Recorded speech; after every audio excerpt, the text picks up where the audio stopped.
अस्सलाम वालेकुम dear student, I hope आप सब खैरियत से होंगे। तो आज हम स्टार्ट करने जा रहे हैं basic computer course lecture number 4। चलिए स्टार्ट करते हैं। आज हम स्टडी करेंगे कंप्यूटर सॉफ्टवेयर को। Software comprises a set of instruction which on execution deliver the desires outcome. Some examples of software include operating system like ubuntu और Windows 7 10, word processing tools like Microsoft Office, video players. So simply अगर कहा जाए कि software होता क्या है, तो software is a set of instruction. That is a simple definition of software, जिसका पर्पस क्या होता है, कुछ आउटकम्स को डिज़ायर करना और इनको अचीव करना। अचीव कैसे किया जाता है और डिज़ायर कैसे करता है, दो चीज़ों से, जिसमें आ जाता है hardware and software. So hardware is a tangible thing, जैसे हम पहले भी लेक्चर में डिस्कस कर चुके हैं। जैसे आपके इनपुट और आउटपुट डिवाइसेस होती हैं, वो सारे टेंजिबल डिवाइसेस हैं। लेकिन इनटेंजिबल में हमारे पास क्या आता है, स्पेशली सॉफ्टवेयर्स आते हैं। और कैटेगरीज़ की बात करें तो मेनली आपने एप्लीकेशन देखी होंगी, एप्लीकेशन का यूज़ किया होगा, एप्लीकेशन सॉफ्टवेयर्स का सुना होगा, ऑपरेटिंग सिस्टम तो सुना ही होगा लाजमी। सो इनका पर्पस क्या होता है, इनको डिफ़ाइन करती हूँ। जैसे एक हमारे पास यूज़र है जिसे डिफरेंट वर्किंग करनी है, या फॉर एग्ज़ाम्पल जैसे हम लोग हैं यूज़र्स, हम यूज़ कर रहे हैं ना अपने मोबाइल को, कंप्यूटर को या फिर लैपटॉप को। तो उसको यूज़ करने के लिए हम काम किस पे करेंगे, हम डायरेक्ट तो हार्डवेयर पे काम नहीं कर सकते ना। तो उसके लिए हम किस चीज़ का यूज़ करेंगे, एप्लीकेशन का। So different types of applications होती हैं जिन्हें हम अपने हार्डवेयर को एक्सेस करने के लिए करते हैं यूज़। और हम क्या करेंगे, एक्सेस करेंगे हार्डवेयर को। एक्सेस तो हम हार्डवेयर को डायरेक्टली नहीं कर सकते, तो इसलिए एप्लीकेशन का यूज़ कर रहे हैं। मतलब कि अगर हम मोबाइल या फिर लैपटॉप या फिर पीसी को एक्सेस करने की कोशिश कर रहे हैं, तो इसके अंदर जो डिफरेंट रिसोर्सेज हैं, मतलब आप कह सकते हैं कि मुझे हार्डवेयर को एक्सेस करना है, मुझे कोई मूवी देखनी है, कोई सॉन्ग चलाना है, तो मुझे एक तरह से हार्डवेयर को एक्सेस करना होगा। मुझे कुछ टाइप करना होगा, मतलब मुझे इनपुट देना होगा कुछ डाटा लेने के लिए। मतलब कीबोर्ड से मैं वो चीज़ों को प्रेस करूँगा, हार्डवेयर को। अब यहाँ होता क्या है कि डायरेक्टली यूज़र जो है वो हार्डवेयर को एक्सेस नहीं कर सकता। अगर करेगा तो होता क्या है, उसमें सिक्योरिटी प्रॉब्लम आ जाती है, प्राइवेसी प्रॉब्लम्स होती हैं। अगर हम स्पेशली बात करते हैं कि मल्टी यूज़र इन्वायरमेंट की, तो एक बंदे ने हार्डवेयर को एक्सेस कर लिया, तो इसके लिए दूसरा बंदा वो उसका यूज़ कर रहा है, वो बैठा उसका यूज़ कर रहा है क्योंकि उसने हार्डवेयर को एक्सेस कर लिया। और दूसरा बंदा जो उसको यूज़र को देखता रह जाएगा, वो काम नहीं कर पाएगा। तो इसके लिए हम चाहते हैं कि डायरेक्टली यूज़र जो है वो एक्सेस ना करे, बल्कि वो डिफरेंट मेथड से अपनी वर्किंग को करे। सो यूज़र क्या करेगा, वो ओपन करेगा ऑपरेटिंग सिस्टम को, जिसे शॉर्ट में ओएस कहा जाता है। सो वो एक्सेस देगा ऑपरेटिंग सिस्टम को, then you can use your hardware. Okay. So main memory की बात करते हैं हार्ड डिस्क में। तो हार्ड डिस्क को हम हार्डवेयर में डायरेक्ट एक्सेस नहीं कर सकते। आपने देखा ही होगा कि लैपटॉप या फिर पीसी में आप सीपीयू को ऑन करते हैं, तो उसमें आप मेन मेमोरी को डायरेक्ट एक्सेस नहीं कर पाते। मान लें कि आपने कोई मूवी देखनी है, सॉन्ग चलाना है, तो आप इसको डायरेक्टली उसे ऑन कर सकते हैं, नहीं कर सकते, बल्कि इसके लिए आपको किसी एप्लीकेशन की ज़रूरत पड़ेगी। आप उस एप्लीकेशन को ऑन करेंगे, फिर आप मूवी या फिर आप सॉन्ग सुन सकते हैं। या मान लें कि अगर आपने कोई फ़ाइल क्रिएट करनी है, तो आप एमएस ऑफिस का यूज़ कर रहे हो। एमएस ऑफिस में आप वर्ड ओपन करोगे, उसमें आप अपनी फ़ाइल ओपन करोगे, फिर देन आप उसमें वर्किंग कर सकोगे। सो वो क्या हो गई, हमारे पास एप्लीकेशन हो गई, एप्लीकेशन सॉफ्टवेयर हो गया, जिसमें हम सॉफ्ट फॉर्म में अपनी वर्किंग करते हैं। सो इस तरह से वो हम डायरेक्ट एक्सेस नहीं कर सकते, उसके लिए हमें एप्लीकेशन की ज़रूरत पड़ती है। एप्लीकेशन किस में आ जाती है, कंप्यूटर सॉफ्टवेयर में। ठीक है। सो ऑपरेटिंग सिस्टम को ये एक मेन अथॉरिटी होती है, ऑपरेटिंग सिस्टम, जिसने सारी चीज़ों को मैनेज करना होता है।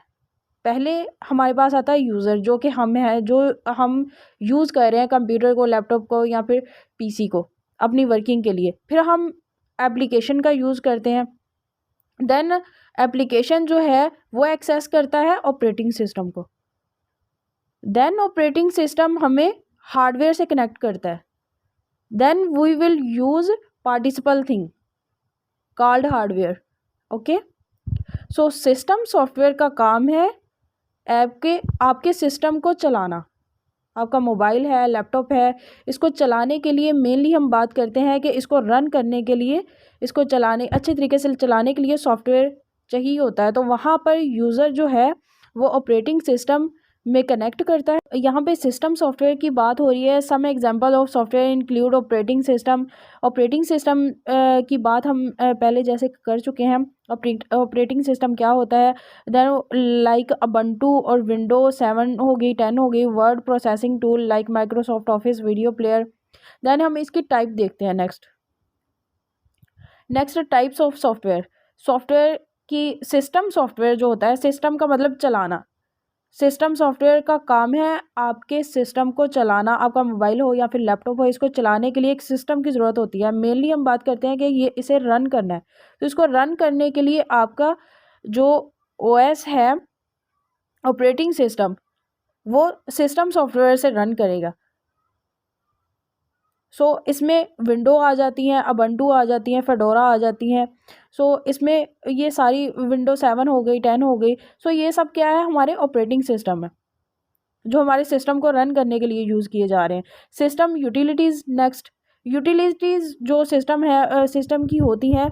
अगर मान लें कि आपके पास कोई मुख्तलिफ़ कैटेगरीज़ की होती हैं, लेकिन ये ऑपरेटिंग सिस्टम के साथ ही कनेक्ट होके आती हैं हमारे पास।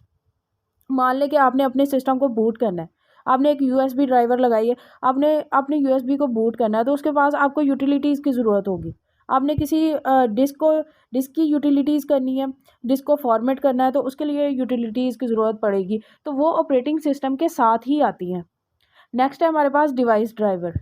डिवाइस ड्राइवर क्या होते हैं, पहले हम आपको याद होगा कि पहले हम जब पहले ज़माने में या अभी भी लोग यूज़ करते हैं जिनको इन चीज़ों की नॉलेज नहीं है या वो ऑनलाइन इतना नहीं नॉलेज रखते, तो वो क्या करते हैं कि वो जब विंडोज़ लेने जाते हैं, विंडो 7 हो गई, 10 हो गई, तो उसके साथ वो ड्राइवर्स उनके सेपरेट मिलते हैं डिस्क की फॉर्म में। वो डिस्क लेते हैं, ख़रीदते हैं, परचेज़ करते हैं और उनको वहाँ से इंस्टॉल करते हैं। लेकिन अब जो है, अब ऑनलाइन कर लेते हैं, ऑनलाइन इंस्टॉल किए जाते हैं इजीली।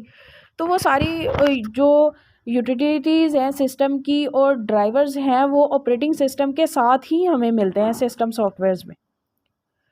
सिस्टम सॉफ्टवेयर्स हो गया। नेक्स्ट टाइप देखते हैं प्रोग्रामिंग टूल्स की।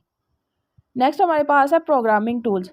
कंप्यूटर जो है वो सिंपल लैंग्वेज हमारी नहीं समझता, उसके लिए एक प्रोग्रामिंग लैंग्वेज अलग से उसके लिए बनाई गई है, क्रिएट की गई है। उसमें आपकी मुख्तलिफ ज़ुबानें आ जाती हैं, जैसे C+ हो गई, C++ हो गई, सी लैंग्वेज हो गई, जावास्क्रिप्ट हो गई। इस तरह से आपकी अलग अलग लैंग्वेज आ जाती हैं। उसमें language translator, program development tools. Next ये फर्दर डिटेल में नेक्स्ट लेक्चर में आपको डिफ़ाइन करूँगी इंशाल्लाह। Next third and last type देखते हैं। थर्ड है हमारे पास एप्लीकेशन सॉफ्टवेयर, जनरल पर्पस के software and customize software. General purpose software के लिए जो हम सॉफ्टवेयर अपने आम रूटीन में वर्किंग के लिए हम यूज़ करते हैं जनरल पर्पस के लिए। उनको वो सॉफ्टवेयर एंड कस्टमाइज सॉफ्टवेयर जो आपके लिए एक मखसूस वर्किंग के लिए आपके लिए बनाए गए होते हैं, उनको कस्टमाइज सॉफ्टवेयर होते हैं, वो हम अपने फर्दर वर्किंग के लिए यूज़ करते हैं। नेक्स्ट लेक्चर में इनको डिटेल में डिफ़ाइन किया जाएगा। फर्स्ट टाइप देखते हैं सिस्टम सॉफ्टवेयर की। सिस्टम सॉफ्टवेयर को थोड़ा मज़ीद डिफ़ाइन कर दूं। An operating system OS is system software that manage, जो कि मैनेज करता है कंप्यूटर हार्डवेयर को। पहले भी मैंने आपको डिफ़ाइन कर दिया, अब फिर बता रही हूँ। ऑपरेटिंग सिस्टम जो है हमारा, वो हमारे पूरे सिस्टम को चला रहा होता है, वो मेन पार्ट है हमारा हार्डवेयर को। सॉफ्टवेयर रिसोर्स ये एक ऐसा ज़रिया है एंड प्रोवाइड कॉमन सर्विसेज, जो कि आम सर्विसेज मुहैया करता है कंप्यूटर प्रोग्राम्स को, कंप्यूटर प्रोग्राम चलाने के लिए। नेक्स्ट है सिस्टम यूटिलिटीज़। जैसे मैं पहले भी बयान कर चुकी हूँ, software is require for the maintenance. ये सॉफ्टवेयर की मेंटेनेंस के लिए रिक्वायर होता है ऑफ कंप्यूटर सिस्टम। मतलब आपने कोई फॉर्मेटिंग करनी है, कोई एडिटिंग करनी है, कोई रिमूव करना है, इंस्टॉल करना है, तो वो यूटिलिटीज़ जो है वो ऑपरेटिंग सिस्टम में आपको साथ ही मिलेंगी। ये उसको मेंटेन करने के लिए, मेंटेनेंस के लिए रिक्वायर होती हैं, तो ये उनके साथ ही ऐड होके आती हैं हमारे पास। System utilities are used for supporting and enhancing the programs and the data in computer. Some system utilities may come embedded with OS and other may be added later on. मतलब कि जो कुछ system utilities होती हैं जो हमारे पास पहले से ऐड होती हैं, कुछ है जो ऑपरेटिंग सिस्टम में हमारे अलग से ऐड की जाती हैं। डिवाइस ड्राइवर, जैसा मैं पहले भी बता चुकी हूँ, जो सीडी में हमें कोई भी डिवाइस कनेक्ट करने के लिए पहले हमें अलग से ड्राइवर मिलते थे, लेकिन अब हम इंस्टॉल भी कर सकते हैं, इजीली है, ऑनलाइन आप इंस्टॉल कर सकते हो। तो डिवाइस ड्राइवर वो होते थे कि अगर आपने कोई यूएसबी अटैच करनी है, आपने कोई सीडी लगानी है, तो उसके लिए आपको ड्राइवर की ज़रूरत होगी। इसलिए वो ड्राइवर यूज़ करते हैं उसमें। A special kind of software program that control a specific hardware device attach to a computer. Device driver are essential for a computer to work properly. इस तरीके से आप जान चुके होंगे सिस्टम सॉफ्टवेयर क्या है, जिसमें ऑपरेटिंग सिस्टम आ जाते हैं, यूटिलिटीज़ आ जाती हैं, ड्राइवर्स आ जाते हैं। नेक्स्ट फर्दर 2 टाइप्स भी आपको बता दी हैं मैंने। उन 2 टाइप्स को नेक्स्ट लेक्चर में इंशाल्लाह कंप्लीट डिफ़ाइन कर दूँगी। आई होप सो कि आप सबको समझ आ गई होगी। अगर आपका कोई भी क्वेश्चन हो तो आप कमेंट बॉक्स में मुझसे पूछ सकते हैं।